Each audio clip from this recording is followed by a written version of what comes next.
Good evening, love. I'm sorry I've been gone all day. I was pretty busy. You know, uh, the police asked me about your disappearance. But that's not very interesting. It's really late. Why are you still awake? I just came down to check on you. And then you're still awake, you naughty little kid. Do you want me to read your bedtime story? Yes, you do. Oh, don't give me that face. Wait, I'll look for a book for you. I'll be right back.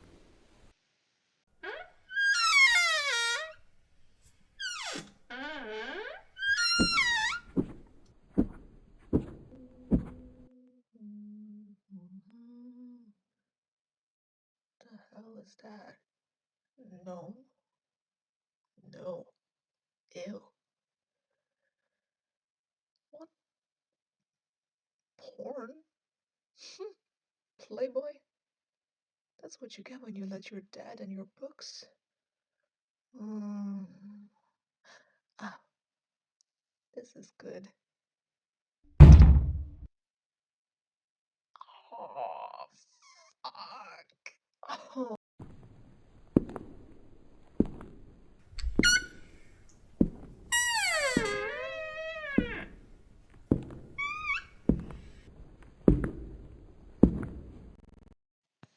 Oh, my toe.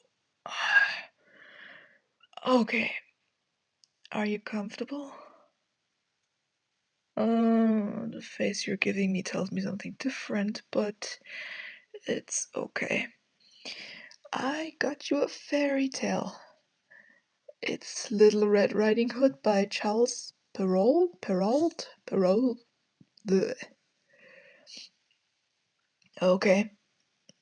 Uh, let's see.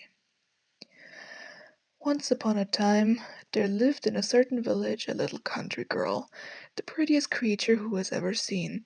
Oh, they're talking about you, love. Her mother was excessively fond of her, and her grandmother doted on her still more. This good woman had a little Red Riding Hood made for her. It suited the girl so well that everybody called her Little Red Riding Hood. One day her mother, having made some cakes, said to her, "Go, my dear, and see how your grandmother is doing, for I hear she has been very ill. Take her a cake and this little pot of butter." Little Red Riding Hood set out immediately to go to her grandmother, who lived in another village. As she was going through the woods, she met with a wolf, who had a very great mind to eat her up, but he dared not, because of some woodcutters working nearby in the forest. He asked her where she was going. The poor child, who did not know what it was dangerous to stay and talk to a wolf, said to him, "I'm going to see my grandmother and carry her a cake and a little pot of butter from my mother." "Does she live far off?" said the wolf. "Oh, I say," answered the Little Red Riding Hood, "it is beyond that mill you see there, at the first house in the village." "Well," said the wolf, "and I'll go and see her too. I'll go this way and you go that, and we shall see who will be there first." The wolf ran as fast as he could, taking the shortest path, and the little girl took a roundabout way, entertaining herself by gathering nuts, running after butterflies, and gathering bouquets of little flowers. It was not long before the wolf arrived at the old woman's house. He knocked at the door. Tap, tap. "Who's there?" "Your grandchild, Little Red Riding Hood," replied the wolf, counterfeiting her voice. "Who has brought you a cake and a little pot of butter sent to you by mother?" The good grandmother, who was in bed because she was somewhat ill, cried out, "Pull the bobbin and the latch will go up."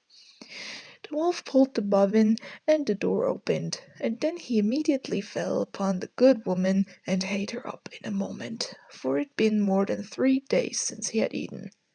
He then shut the door and got into the grandmother's bed, expecting Little Red Riding Hood, who came some time afterwards and knocked at the door. Tap, tap. Who's there? Little Red Riding Hood, hearing the big voice of the wolf, was at first afraid, but believing her grandmother had a cold and was hoarse, answered, "It is your grandchild, Little Red Riding Hood, who has brought you a cake and the little pot of butter mother sends you." The wolf cried out to her, softening his voice as much as he could, "Pull the bobbin and the latch will go up." Little Red Riding Hood pulled the bobbin and the door opened. The wolf, seeing her come in, said to her, hiding himself under the bedclothes, "Put the cake and the little pot of butter upon the stool, and come get into bed with me." Little Red Riding Hood took off her clothes and got into bed. She was greatly amazed to see how her grandma looked in her night clothes, and said to her, "Grandmother, what big arms you have! All the better to hug you with, my dear." "Grandmother, what big legs you have!" "All the better to run with, my child." "Grandmother, what big ears you have!" "All the better to hear with, my child." "Grandmother, what big eyes you have!"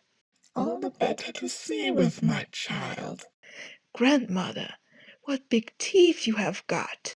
"All the better to eat you up with." And saying these words, this wicked wolf fell upon Little Red Riding Hood and ate her all up. Hey, are you falling asleep on me? The story's not even finished. Okay, I see. Sleep well, my dear. Enjoy your beauty sleep, although you won't need it anymore. I still hope you have some sweet dreams, hopefully about me, and not anyone else. If you dream about anyone else, I will find out and kill them. Good night.